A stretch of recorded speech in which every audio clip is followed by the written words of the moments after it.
Maharashtra news, सर्वसामान्यांच्या हक्कासाठी, न्यायासाठी। सातारा जिल्ह्याला खासदार उदयनराजे यांच्यानंतर सातारा जिल्हा मध्यवर्ती बँकेचे चेअरमन नितीन काका पाटील यांच्या रूपाने आणखी एक खासदार मिळणार आहे।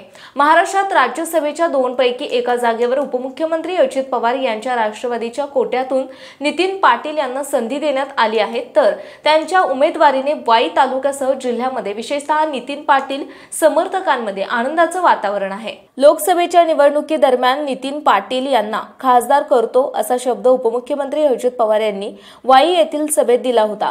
लोकसभेच्या निवडणुकीदरम्यान सातारा लोकसभा मतदारसंघातून राष्ट्रवादी काँग्रेस पार्टीचा उमेदवार उभा राहील अशी भूमिका उपमुख्यमंत्री अजित पवार यांच्या राष्ट्रवादीने घेतली होती।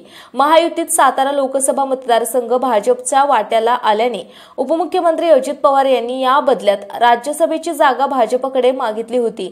ही जागा उपमुख्यमंत्री अजित पवार यांच्या गटाला मिळाली असून या जागेवर आता नितीन पाटील यांची वर्णी लागणार आहे। त्यामुळे वाईसह राष्ट्रवादीच्या गोटात आनंद द्विगुणित झाला आहे। आपल्या परिसरातील बातम्या पाहण्यासाठी आजच आमच्या सत्यशोधक महाराष्ट्र न्यूज चॅनलला YouTube वर सबस्क्राइब करा आणि बेल आयकॉन प्रेस करा।